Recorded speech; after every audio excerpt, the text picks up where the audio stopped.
Hello and welcome back to the podcast. This is Hope and Mum and Dad podcast with Becky. And Fuzz.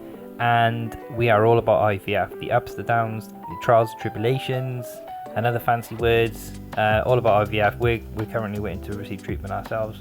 And we just thought we'd share our journey as we get into the whole world of trying to conceive. So today's episode is with the lovely Jennie and Jon, who we know via Becky's sister Annie.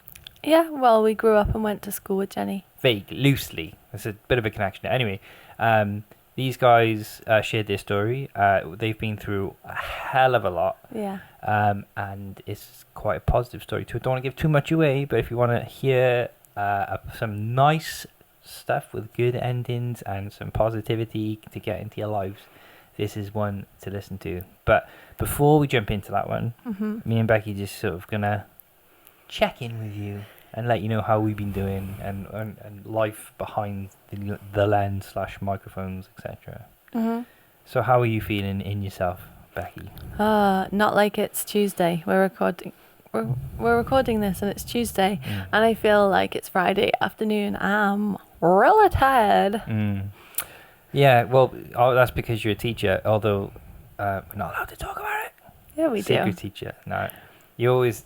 But Becky's a primary school teacher, which is a tough job at the best of times. And the easiest way to piss off a primary school teacher is to say, 6 weeks holiday? Don't do it. I joke. But if you have any friends or family that are primary school teachers, literally just say to them, how many holidays do you get a year? And then run. Yeah. Because when they are in work, they work like it's insane how tired you come home. And how long I'm there. Yeah, and it's kind of like primary school teacher / social care worker, it seems sometimes in some situations. Can be. Yeah. So, but you're knackered. You're coming home. I've been the homemaker. You've been the homemaker, and you've been busy on your bike. We went on a bike ride today. That was fun. Yeah, it was good.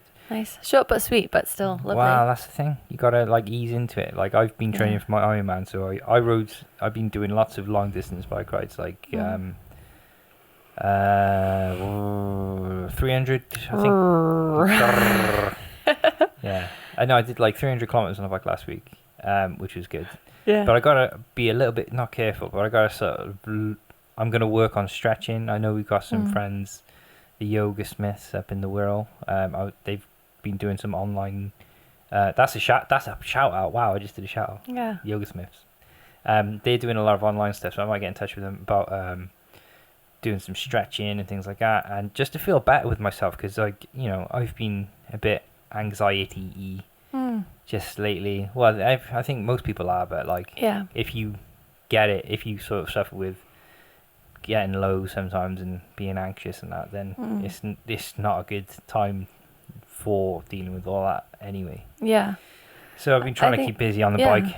We've been keeping busy, and we've been making sure we've got things to do on the weekend. So last weekend we met up with our good friend Adele and went for a trip to the Forest of Dean. Don't know if you know her, she's a singer. So we went to... No, it's Adele, not Adele. Okay, that joke doesn't work. Yeah, it does. If they listen to it, anyways.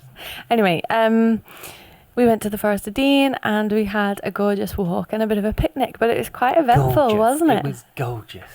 It was eventful, the walk. That's how I would describe it. Yeah. Gorgeous. Do you want to share a few more details? Yeah, Becky and Adele. I took my camera because I'm a photographer. That's what I do, and I was testing some kit out, and I said, I'm going to take some pictures here. Do you want to wait up ahead, and I'll catch up now? They walk ahead. There's a turning with 3 different turn-offs, and instead of thinking, let's just stay here because that's we're just a little bit ahead of where he is. They went, we'll go down this lane thing, wherever, the route. And it was the wrong... We did say we were going to do... the 4-mile route. No, just follow the signs. Yeah. The route. That's what we did. But you didn't. There was a shortcut we didn't realise. It was a purple sign, the Monument Trail. Sculpture Trail. Yeah. and you didn't take that, and I didn't see him. I didn't have any phone signal, and I thought, oh, no worries, no need to stress. They're just ahead. And then I went on, and then my phone still had no signal, and the light was dying. I had 20 minutes of light left.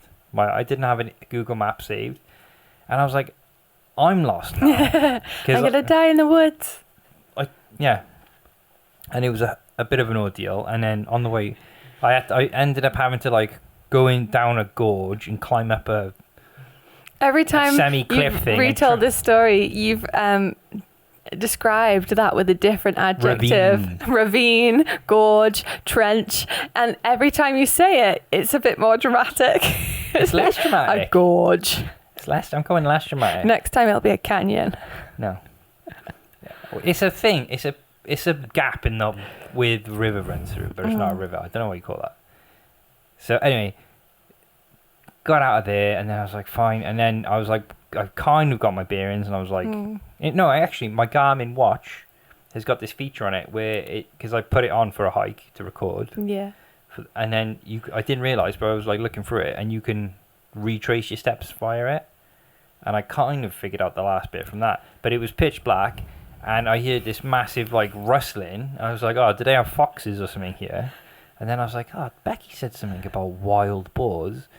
And then all I heard was this whole bush shaking. And it wasn't me. Yeah. And this whole bush shaking, and I pooed my pants. And I started running.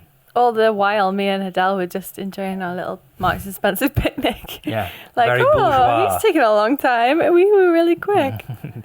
These canapes are to die for, Adele. Like, bougie little picnic. It was nice. Yeah. No, I was fine. I thought I was going to be pissed off, but I wasn't. Yeah. It was a bit stressful. That is what we've been up to lately.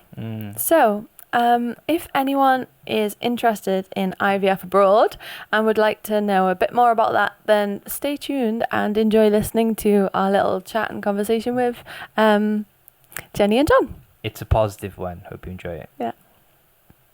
So Jennie and Jon, welcome and thank you for being on the podcast.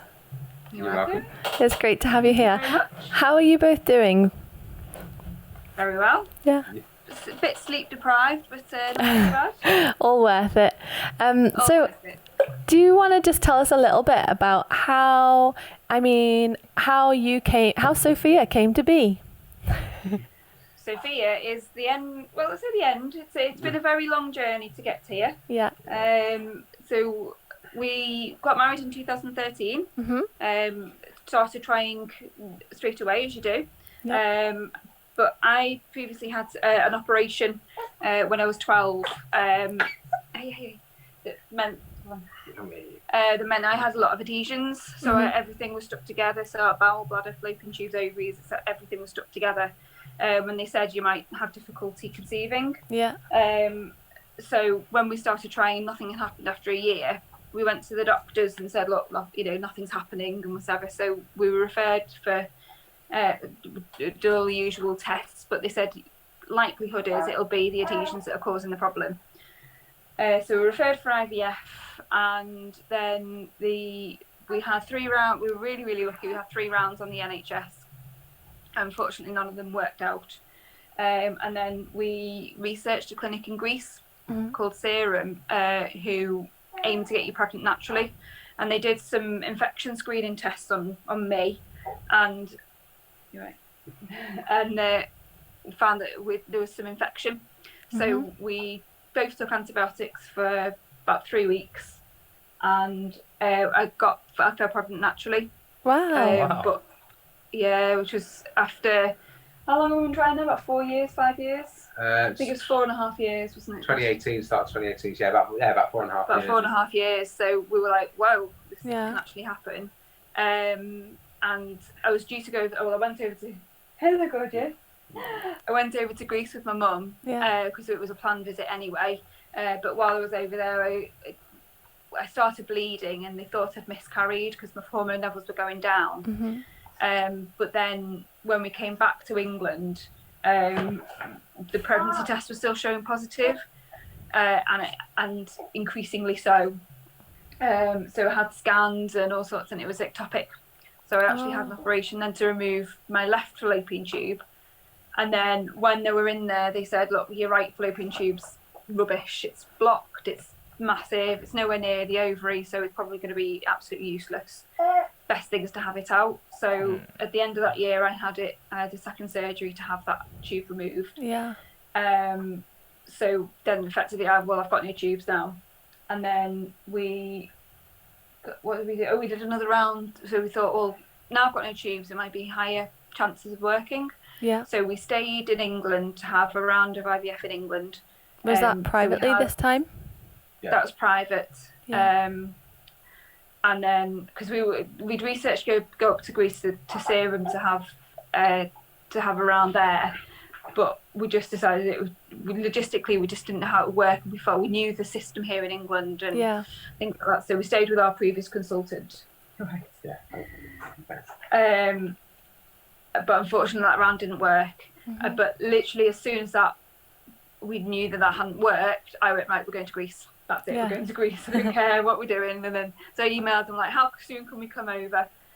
So they said, right, like we'll wait 3 months and then sounded like you sick again. And then so we went over in September, had the egg collection, and then I went over in October with my mum to have 2 embryos transferred, and one of them was her. Wow. Oh my goodness. So that is quite a story, really, like both of you, and especially Jen, like you've really been through it. It sounds like it was a lot. I mean, as far back as when you were 12. So did they discuss with you and your parents, like when you had that operation at 12, how it could affect you? My auntie remembers the conversation with my mum that they warned my mum that I might have problems conceiving, but my mum doesn't actually remember that conversation. Yeah.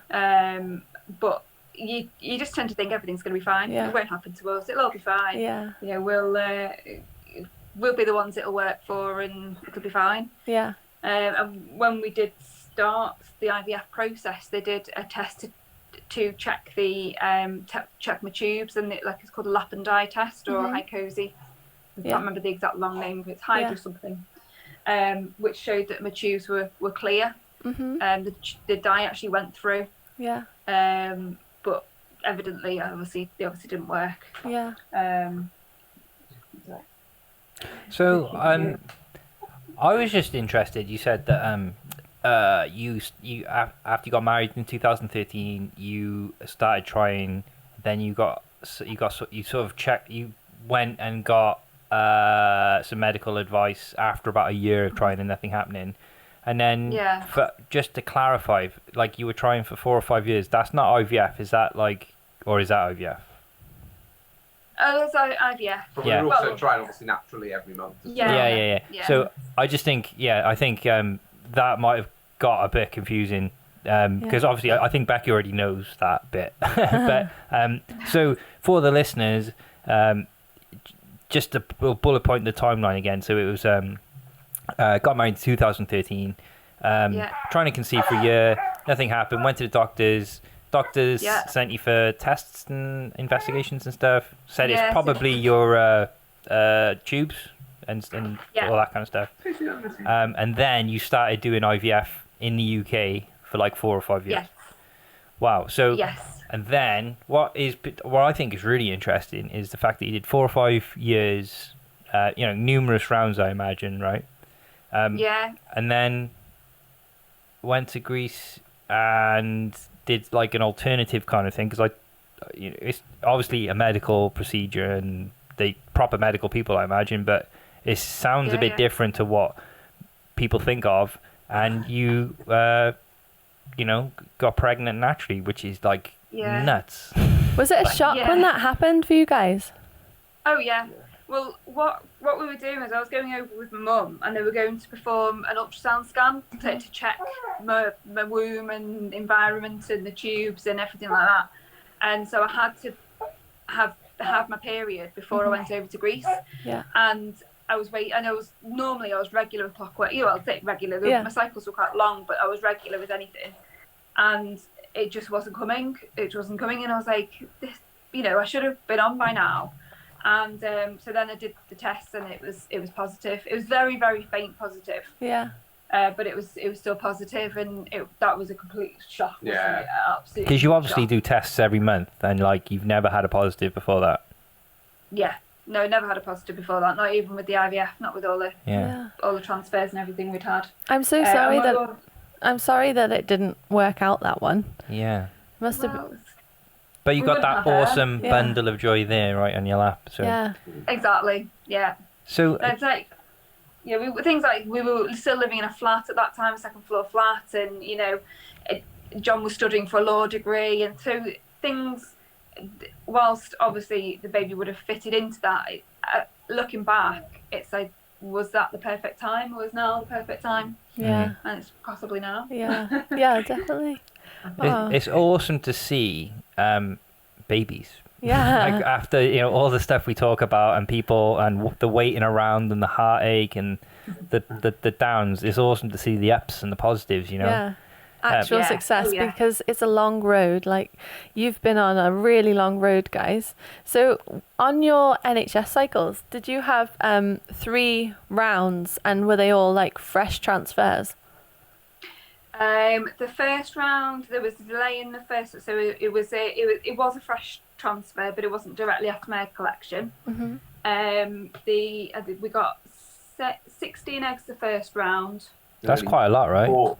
Yeah. I think it's about 4 fertilised, and we only had 1 transfer, didn't we? We had 1 transferred, and they were keeping an eye on the other one to see if it was freezable, which it wasn't. Yeah. The second round, we got 8 eggs, 2 fertilised, but they both made it to day 5. So 1 was transferred, 1 was frozen. Yeah. So then we had a frozen transfer, so that was our 3rd transfer.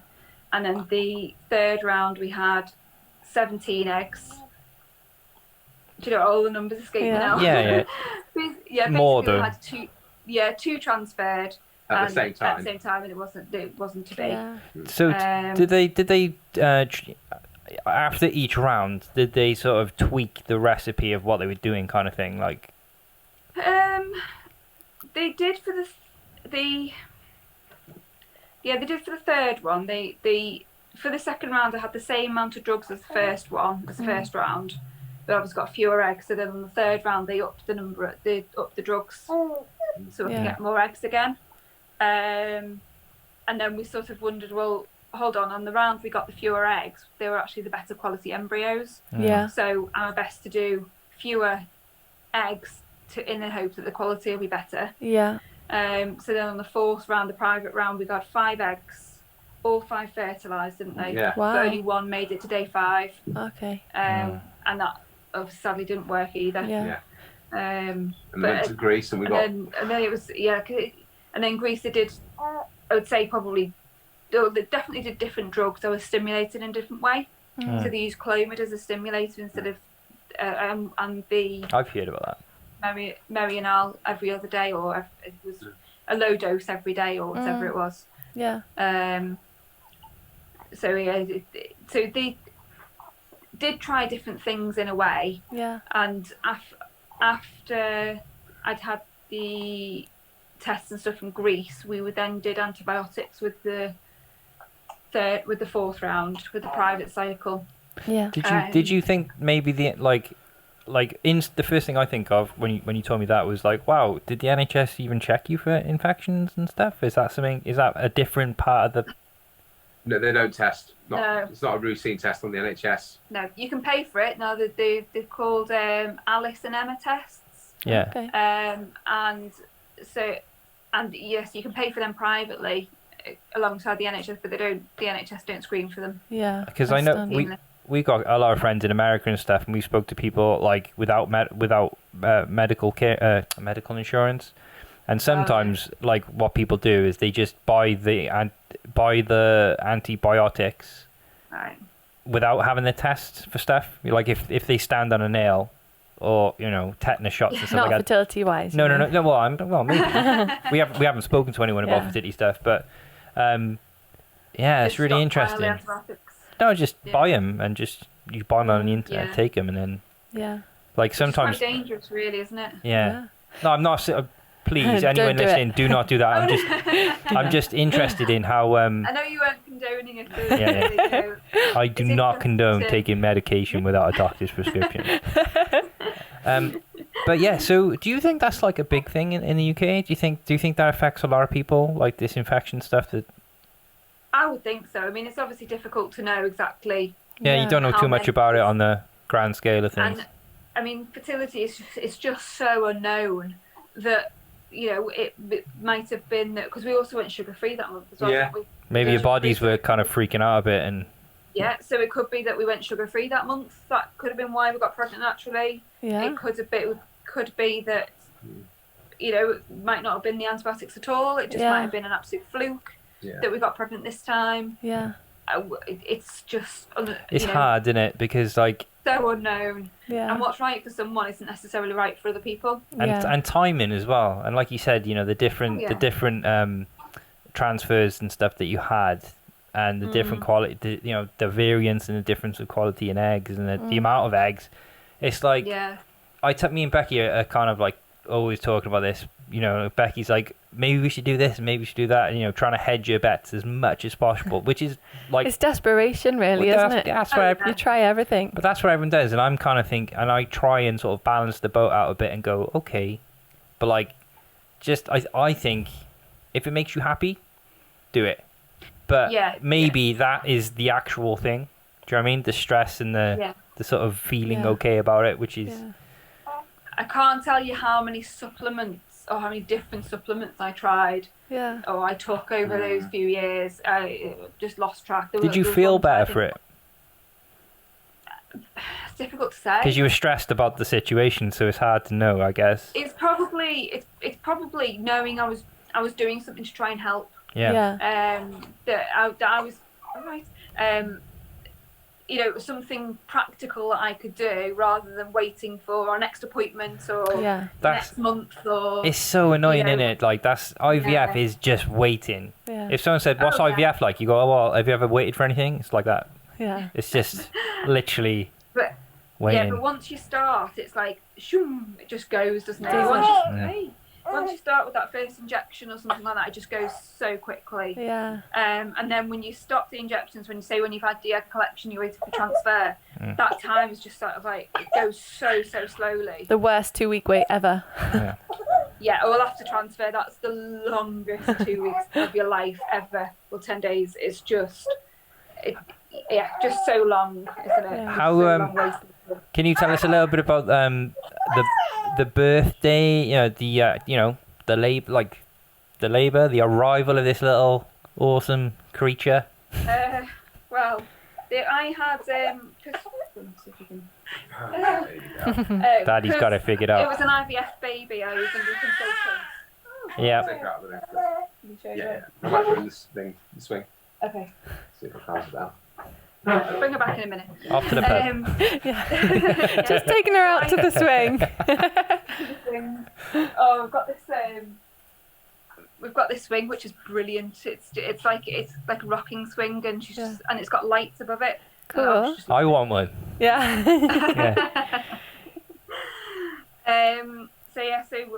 Because I can imagine being through so much, being through so much. Yeah. And then you're pregnant. Like, how did you feel going through those, the second and third trimesters and stuff? Were you just like, oh my, just nothing go wrong?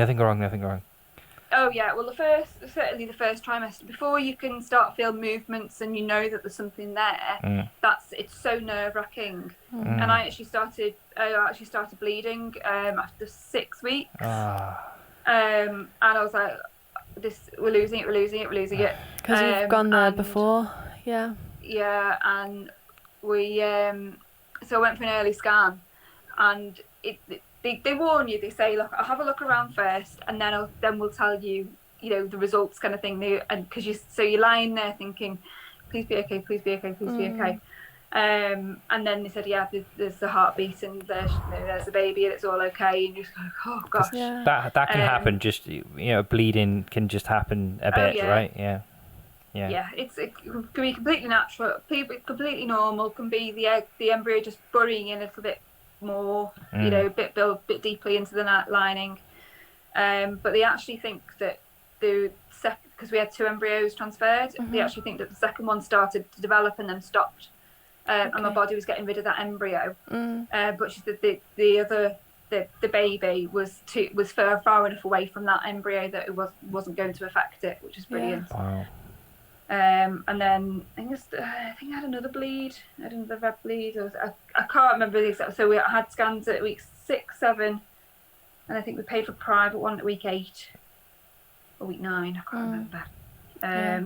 But yeah, that's the thing because I was the only real symptoms I had. I was sick a couple of times, but not really. I felt nauseous a lot, but I completely went off chocolate, which is really, really wow. weird. Really weird. That would be the same for me, Jen. We went out for a meal with John's family, and I just said to John, it's going to be really weird if I don't have a pudding. It's going to be really weird because so I had to force some pudding down. Oh my even though God. I really didn't want it. And then as soon as if the sickness stops, or if you want chocolate or something like that, you go, what's happened? Yeah. The hormones are dropped. Oh, I'm going to lose the baby. I'm going to lose the baby. And it's just so nerve wracking. Yeah. Like looking back, do you have any kind of words of wisdom for anyone that might be in that period now? As in, like they're pregnant, but they're just a bit of a wreck, trying to get to. I don't think you can, because the best thing that I would say is relax, and that is the last thing that you are able to do. Yeah. Like relax. Being relaxed is so important, but it's the last thing that you are able to do. Probably want to hear if you're tired.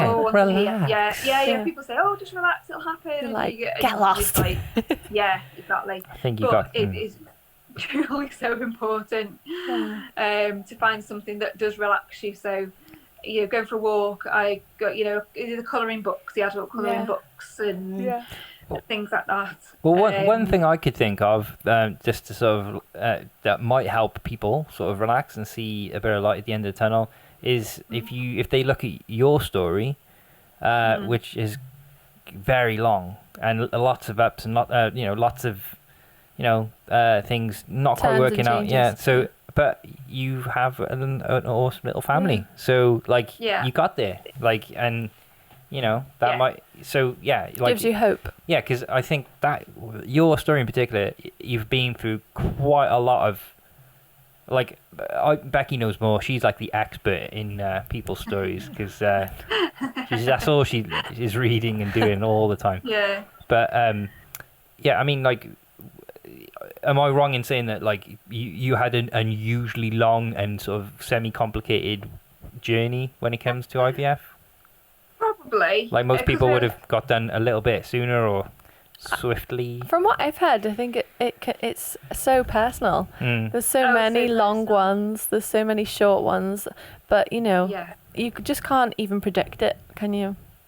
No, you can't. I've had people in. I'm part of a support group for the Hewitt facility for the Hewitt Centre in Liverpool. Yeah. And there are people who've been trying longer than I have. Yeah. And it's so.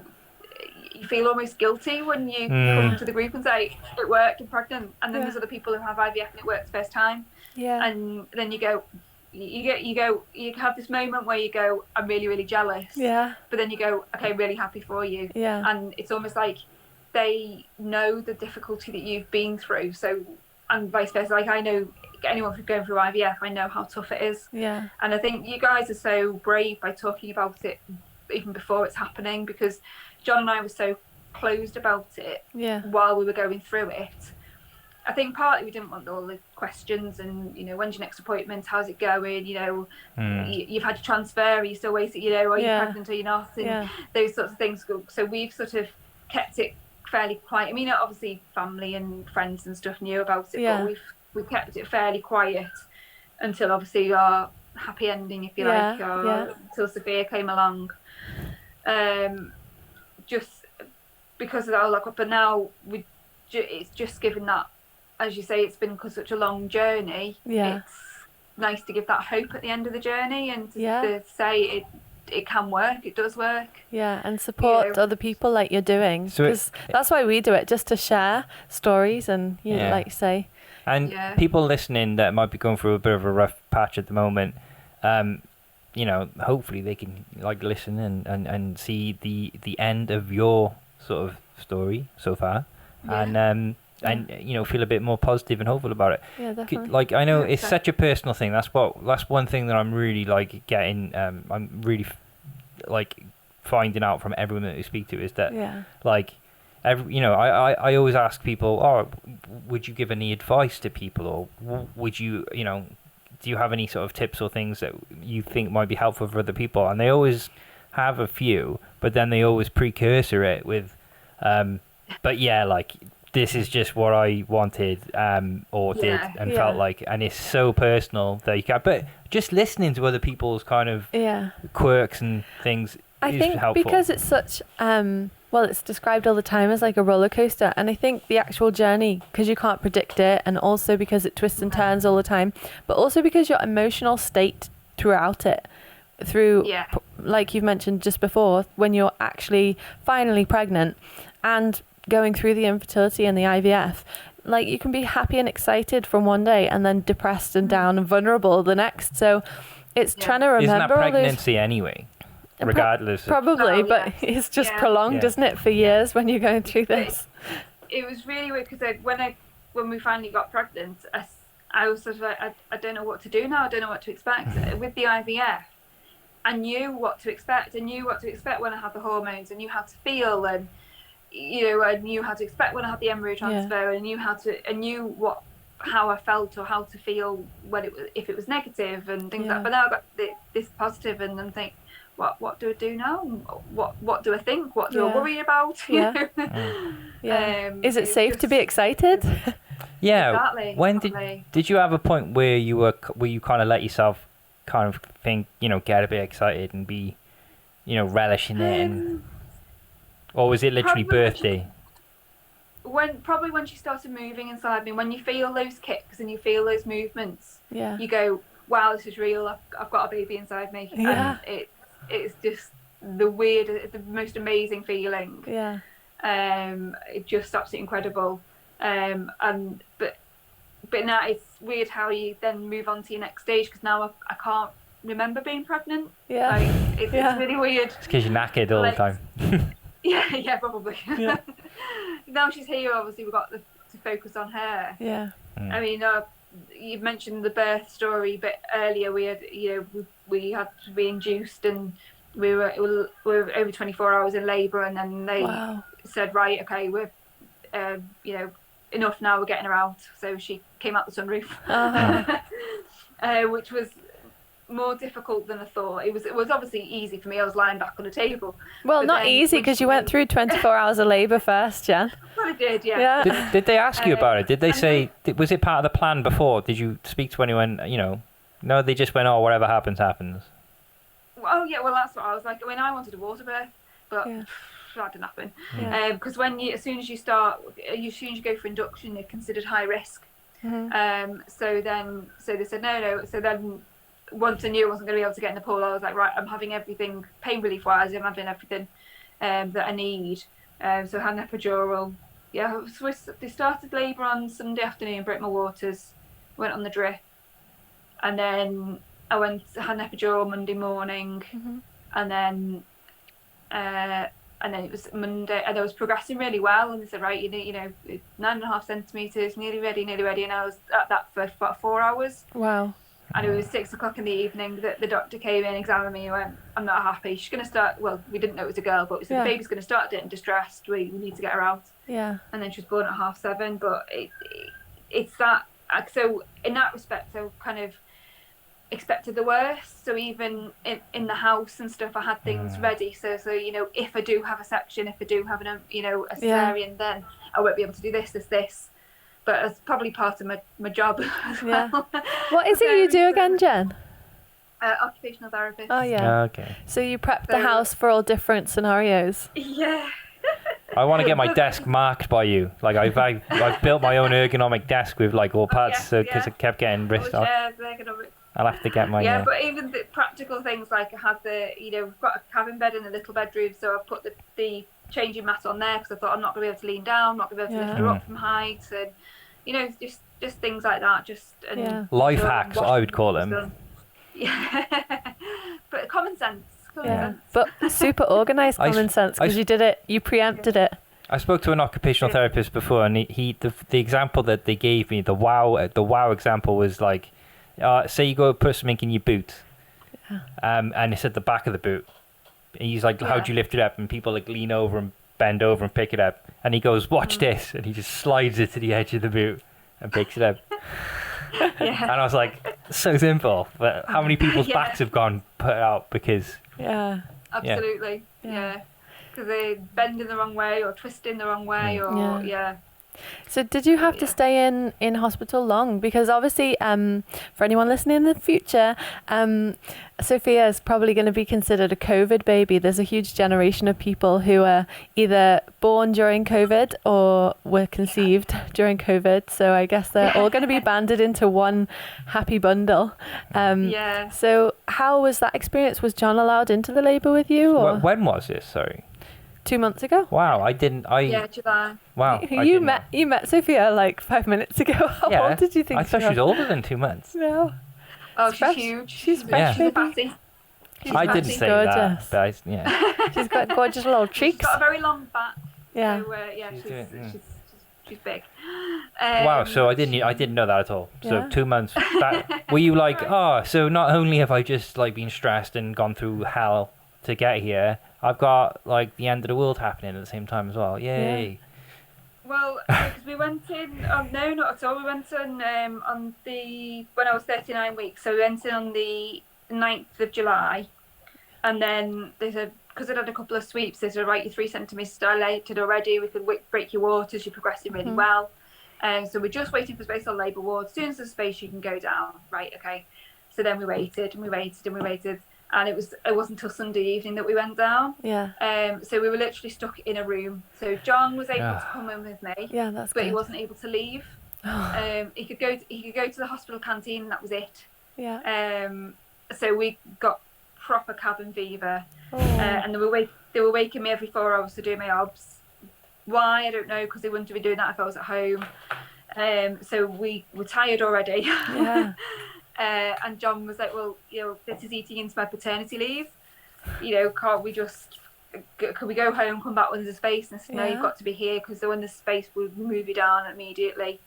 So then we had her on the Monday evening. Yeah. And then on the Tuesday, they were talking about sending me home, and I was like, I'm not going home yet.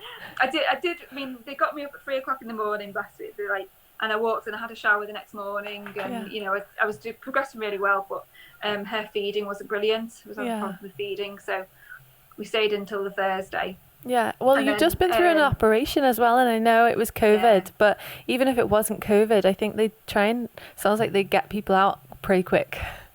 Yeah, they do. Yeah, they do. And to be honest, if she'd been feeding okay, then I probably would have been okay, because I had Jon there. Yeah. And my mum was, going to be my chauffeur. She was brilliant with like lifts and anything we wanted, like shopping. Yeah. And my auntie was brilliant and would bring us food. Mum bought us a takeaway for the first time. Oh, nice. So we got home. So I had loads and loads of support. It was really good. Yeah. But I don't know whether you're aware of the tweet that Jon made. No. So Jon. No, yeah, you said in our text messages that something happened. Yeah.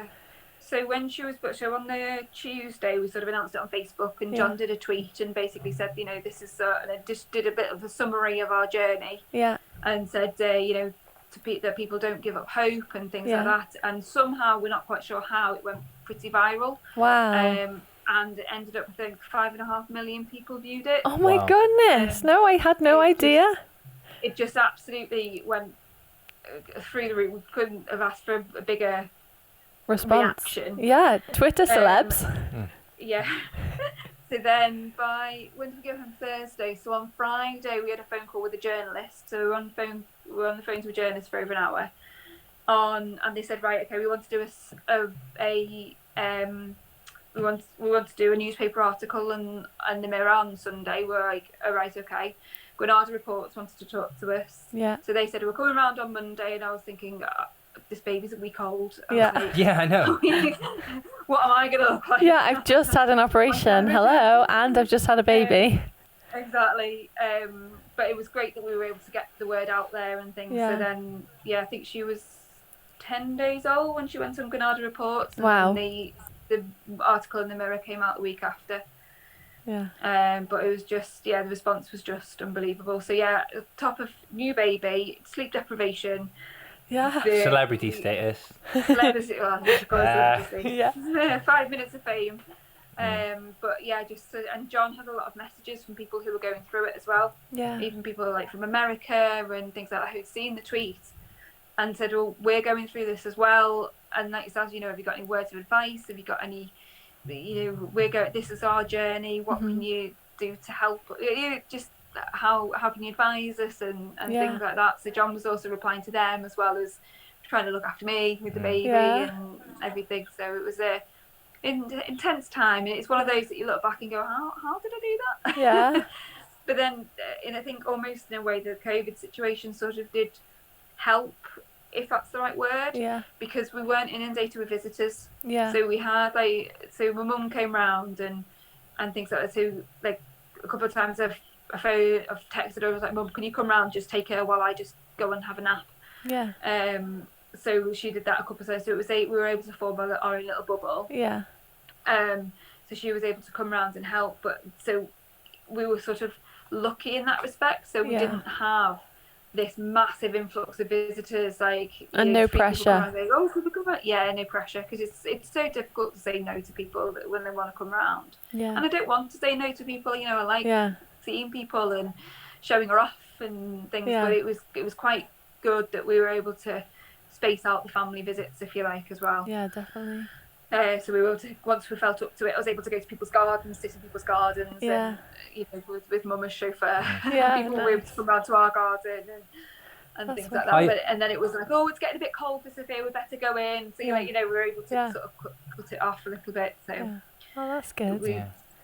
So there are positives to having a baby in COVID. Definitely. Oh yeah, and no visitors in hospital as well. It was when that was probably a downside as well, but it was sort of definitely pros and cons at the moment. I mean, timing wise, I can't fault it, to be honest. We have been so lucky. So we're just crossing our fingers because we got told by IVF. I never know the bloody clinic name. IVF Wales. Just Wales Clinic. Fertility Institute. Wales Fertility Institute. Yeah. If you're listening, we are free. Monday to Friday, Saturday, Sunday. You tell us when to come down. We will be there. Whenever you want to start. Yeah. I was thinking of... Yeah. No, but so... They told us... because Becky phoned up, said, what's going... just wanted an update, what's going on, blah, blah. And they said, hopefully we'll be trying to see people... again, getting back to normal procedures and stuff. So you looking at your stuff, we hopefully will be giving you a call at the end of this month, and we're in September right now. If you're listening in the future, or next month. So we're just like touching. Getting to the end of the month now. Come on, cross your fingers, just waiting for that call. But we're both getting a little bit anxious about the uptick in the pandemic. If basically people being wallies, the northern term picked up living on the world, people are going out and being irresponsible and being wallies and having house parties and not doing social distancing, and it's really hard for me to politely say stop it. We want a baby, and if 17 kids crammed into a house party and then spreading it all over the place and making people ill is gonna shut down the NHS again, don't be a wally. It's really, really frustrating. I got really upset with the whole irresponsible behavior stuff before, and now I just switch the news off and stuff. But now that it's and I just go, whatever, people are gonna do whatever they're gonna do, we just do what we can and be good citizens and wear masks and do stuff. But it's getting really, really upsetting now, when we're getting when it feels like we're getting really close, and we need people to behave. So but do you know, Jen, going back to your story. When you finished your treatment with the NHS and you weren't eligible anymore with them, how did you decide to go abroad to seek treatment? I don't know. We had the option. So I looked at clinics here, and both John and I have family who live in Athens. Yeah. So that probably was a bit of a deciding factor. Yeah. Few people from my fertility support group have been to they've been to Cyprus. Yeah. But a lot of the clinics were Northern Cyprus, and I knew John being Greek Cypriot wasn't happy about going North Cypriot. Yeah. So I just looked at Athens because we love the city anyway, and we've been there a few times, so we knew it. And as I say, we both have family there, so I just thought if anything goes wrong, or if anything, got a bit of support. Yeah, there's someone there who can even translate for us as well, and and I mean, as it happens, it wouldn't have been a problem at all because everyone in the clinic speaks a really, really good English. And they were all absolutely lovely. They were just so amazing. I mean, so with the clinics that I was at, you fill in an online form about your history and your history of all the cycles and what treatments and everything that you've had before, and then they do a Skype call. They first sent me back a really detailed email about, have you tried this? Have you tried this? Have you tried what about this? And ask me more detail and things, and then do a Skype call and suggest things and whatnot. And by that point, still haven't paid them any money at this point. Wow. You're getting loads of advice. The first thing I paid for was when I sent the samples off for testing. Yeah. That was the first amount of money that I sent them. So the support was just amazing, and that clinic in particular, you just feel like they really want it for you. Yeah. They don't care about themselves, they don't care about the money, and Greeks are very known for being very laid back anyway. Oh, whatever, and we're going, oh, really sorry, I haven't paid that money yet. And they're like, oh, don't worry, it's fine. Don't worry, just do this whenever, and it's just so lovely. So I got a really, really good feeling from them when I had that correspondence with them. Yeah. And they do try everything they can to try and get you pregnant naturally, rather than going for IVF, and that did appeal to me because obviously after having 3 rounds of IVF, I was fed up. Done. Needles and everything. I was like, I ovulate regularly. We know it's a physical problem, right? Yeah, you just calm down, mate. We know it's a physical problem, or likely to be a physical problem. We just want try and get pregnant naturally if we can. I'm just saying about the clinic and how good the clinic were. Oh yeah, they're brilliant. Yeah. Take her? Yeah. I think she's hungry actually. You can't be hungry again, Bubba. Yeah. So I'll be honest. Sorry about that, everyone. No, that's no problem. She wouldn't settle at all. Oh bless, she's bright as a button now. Yeah. So how does it work logistically going abroad to have it? Do you have your consultations mainly on Skype, and then how do you have all your medication and stuff and then everything else? Right, so we went over the initial consultation, and we had I had a scan and stuff while I was there. What happened? So everything was over email mostly, and then they have a list of pharmacies and things that you can use. I think I used Fertility to You, I think Pharmacy to You, something like that. Yeah. And then the clinic send over the prescription to them, and then they deliver it to you. Yeah. So you have to pay for it privately. So they deliver it here. Yeah. And then certainly for so here had basically you have you pay for ultrasound scans privately. So there are a few clinics on the Wirral that do it. Yeah. And I went to use one in Liverpool, so I had a scan here, sent it over to Greece, and said, "What do you think?" Yeah. Right, baby girl. And it's been the story of how we got you, baby. Yeah. You're going to hear this a lot over the years. Yeah. And then they say, right, okay, start this medication on this day. And then certainly for egg collection, I had to be over there for day 7. So they scanned me. I said, right, okay, carry on with the medication for this day, and then we'll scan you tomorrow. So you'll go back the next day. Yeah. Yeah, that's fine. Carry on, we'll scan you tomorrow. And then you go, right, okay. And then they say, right, we'll do your trigger tonight, and then we'll bring you in on such and such on this day, for your egg collection. Yeah. All right, baby girl. It's all right. I'm going back through again. Sorry. Dear. No, it's no, fine. it's fine. It's all part of. It's all relevant. Yeah. And then we had the egg collection, and then we went home sort of 2 days later, didn't we? They say you can fly the same day, but we so the first time we went out for a week, and then the second time they just said you can come. I had a baseline scan for the transfer. I had a baseline scan here. Again, sent them the results, and then I know. And then they scanned me when I was over there and said, right, you're right in the right time. Yeah. And then we'll do the transfer on this day. So they did, and I went out with my mum, so we went out for about 5 days just so we were over there. Yeah. Just of course, if there was any delays or anything, but they do say you can fly there and fly back on the same day. Wow.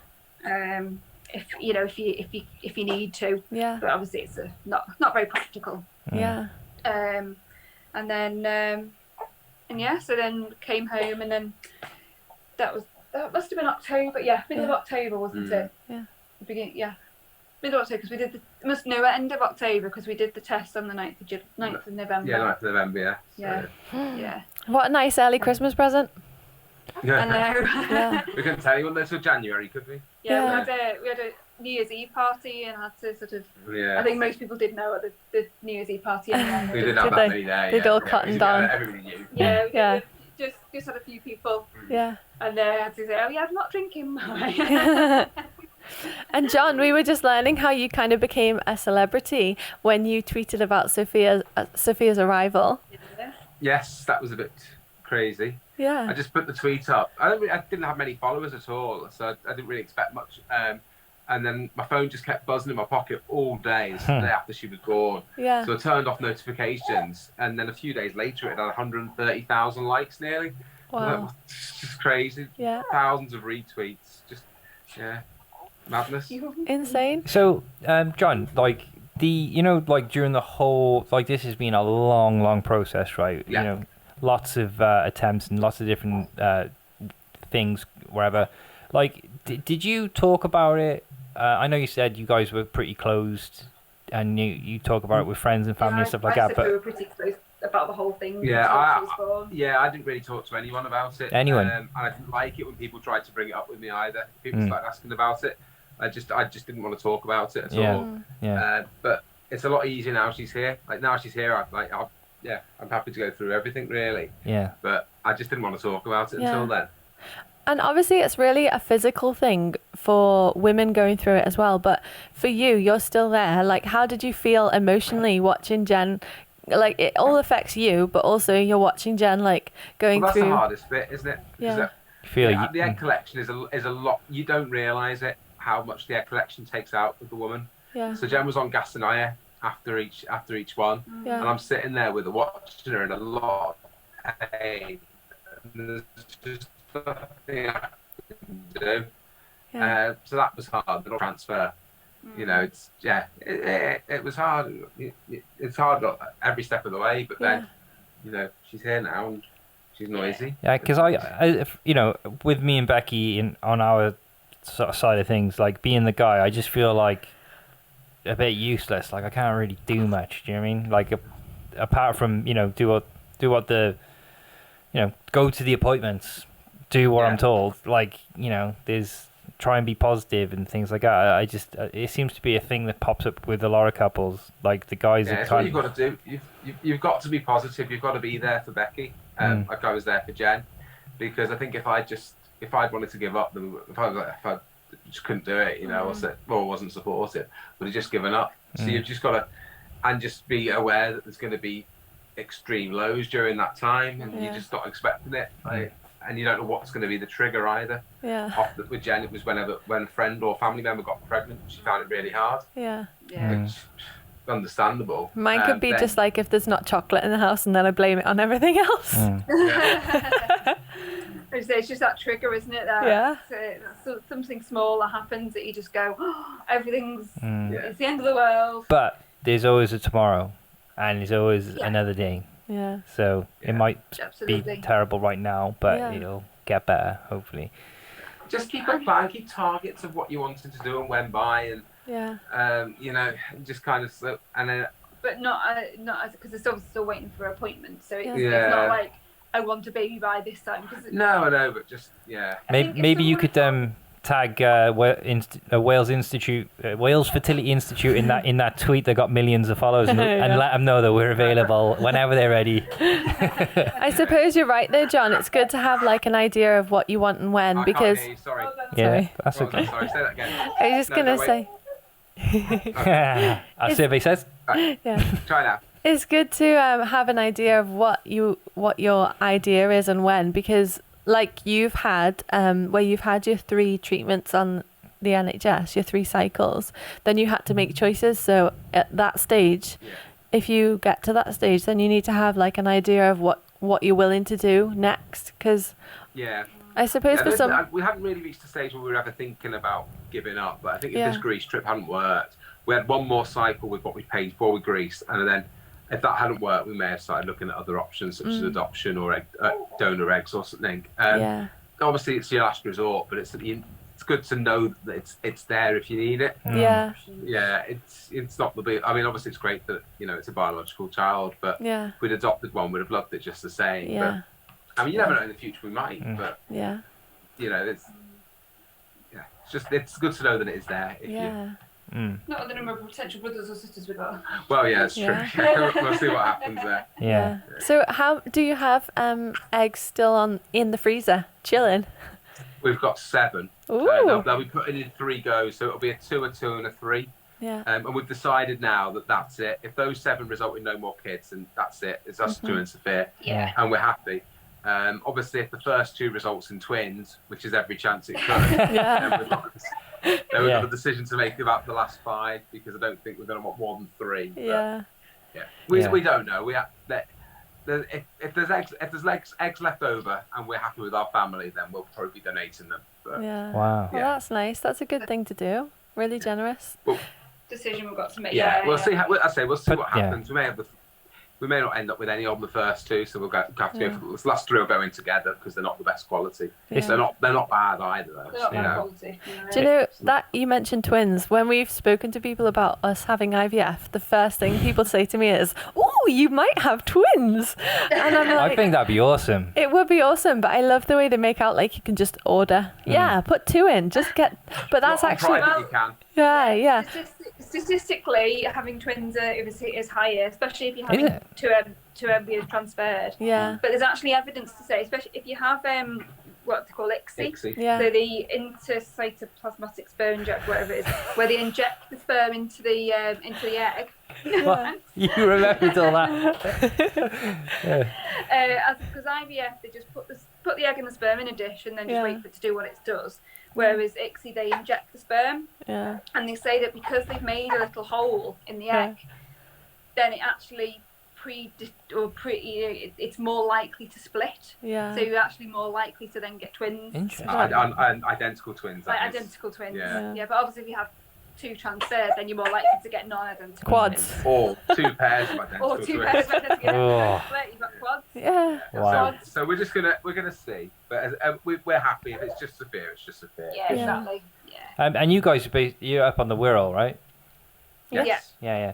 Well, it's amazing to see like some positivity and like you've got this amazing little human being part of your family with you now. So the next time that me and Becky are up, because we go up quite frequently, we'll have to say hi maybe and I don't know, sure. Have a catch up. And also I haven't mentioned it on the podcast too much before, but I am a photographer and I offer family portraits and stuff, but I would love to gift you one just to celebrate, like, she's here. Like, you know what I mean? Like, that'd be really kind of you. That's nice, thank you. We can talk about that after. But we've kept you for a long, long time, and we really, really appreciate talking to you about everything that we've talked about.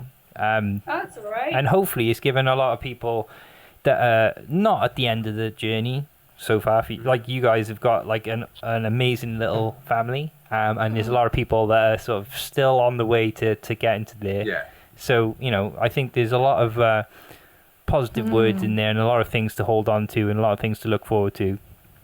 So I hope so. It just helps, doesn't it? You know, just being in that situation where everything's a bit rubbish, and then seeing someone that's been through the rubbish bits but arrived at the good bits, it just makes you feel a little bit better. And to be honest, you know, you say about the waiting, and obviously this COVID situation's affected so many people with waiting for treatment. When you actually get to this stage, the waiting doesn't matter. And you don't care about the extra month or an extra 2 months. At the time, obviously, it's so frustrating, and all you want is the treatment to start and the first appointment. But when you get this, you don't care. It's fine. Yeah, that's so true. You can say whatever. And Jen, that support group that you help with, I am based in Liverpool. Did you say it's the Hewitt Foundation or something? Yeah. So once a month, before COVID, once a month they have a meeting. So they have someone to come in for the first. It's a 2-hour meeting. The first half is someone to come in, like an embryologist or a consultant, or we've had reflexology, yoga, nutritionist, you know, those sorts of things. And then the second half of that meeting is everyone just to meet up and just talk about things. So it's just, but there's also a Facebook group. I think there's 2 attached to the Hewitt, actually. There's one that's I say open group, there's a searchable group, and then one that's a private group. And it's just such a good support, and it, you know, put in it sort of, you know, well, I'm waiting my first appointment, what do I need to know, or what do I ask, and you know, this didn't work this time, can anyone suggest anything, or, you know, but it's also support for people who maybe come to the end of their journey and decide they're not going for any more treatment and things like that. But it's got, you know, other people can offer lots of support. So we could maybe share some of the links and information to that in like the public ones, the ones that are allowed to go out. We could, if you send me over the link, we can share that with everyone, so that people in the northwest or close to Liverpool could maybe access that support, because it sounds amazing. Oh, it's such an amazing group. It is a private group, so you can't actually search it, you can't find it unless you need to be added by someone. But I can get you the information for the admins and the because there'll be a public I imagine there's a public facing post somewhere, and then you talk to them, and then they add you to the group. It's run by Jon. Well, normally the physical meetings, the face-to-face meetings, are run by Jon, who's one of the counsellors at the Hewitt. So he's sort of there for the first half, and then leaves us to talk for the second half. But there are people to contact for the group. So I'll pass on those details if anyone wants those details. Then absolutely. Well, so people listening, if you go to the YouTube chat. If you're listening to on a podcast, go to the YouTube and it'll be there. And if you're listening on YouTube or wherever, then all the links and everything will be in the description below. We will let you get your sleepy baby all settled and sorted out. And thanks again for everything, guys. It's been really, really awesome chatting to you. Thank you so much, and I hope you get your appointment soon. Thank you so much. I hope it comes through. I will. We'll be sure to let you know. And I can't wait to see you again in real life. Right. Have a nice night. See you later. Bye. So I hope you enjoyed listening to that episode. I just wanted to put another little shout out, because I forgot to do it in the beginning, but I'm wearing Bobby T's It's All Good clothing. There'll be a link in the description. Bobby T is a good friend of ours, and It's All Good clothing is in memory to his brother Richard, and he's a good egg. He does lots of positive things, especially in the community and stuff. So go and check him out, basically, if you want some sweet t-shirts. And that's not an advert, you're just endorsing him because you think it's cool, isn't it? Well, I do. You paid for the t-shirt and Barry Bados represent. So we hope you listened and enjoyed that. We hope you listened. What have they been doing? It's just been...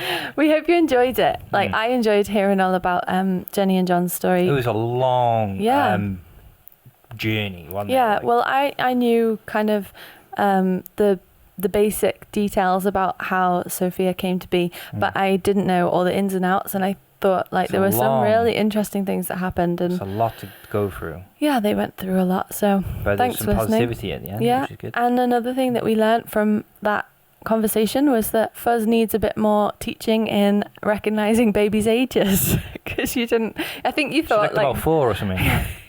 She wasn't 4. You I was like, why isn't she reading? What's going on? No, I just couldn't believe that you didn't think she was like brand new. So you need a little bit of training, because I think I'm good at ages, because even like primary ages, because I'm used to seeing those kids every day. But babies, I just hyper aware probably at the moment, so I can tell when they're pretty fresh. I'm not that bad. I'm pretty good. You didn't realise that you were She's a big shocked. baby. Even Yeah, but they admit that.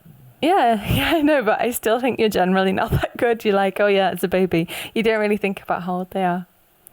What? Yeah. Anyway. So, yeah. And in other news, well, we haven't got an update. It's a nope date. Yeah, so Wales Fertility Institute, we are free, wide open calendar.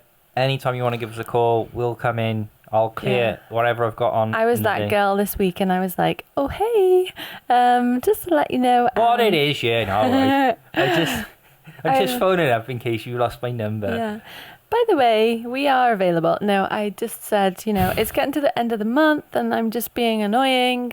Have you any idea if you're close to what you said you would do, and call us at the end of the month? Sounds basically. sinister. No. Are you any closer to doing the thing that you said that you could do? I didn't say it like that, but basically they said they'd call us at the end of this month. So I was like, "Are you on track? Didn't. Are you on track for that?" They said the end of this month or next month, didn't they? Yeah. So yeah, I wanted a bit more detail, and they said they think it'll be the end of the month, definitely. So fingers crossed. Yeah. So we're gonna wrap up. Wear a mask.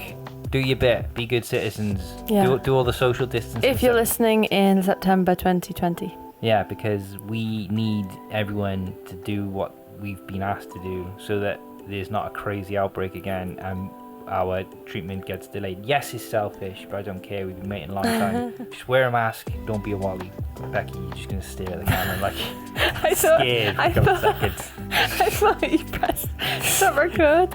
Yeah, please wear a mask, because we don't want the NHS to go back into redeploying its nurses, etc.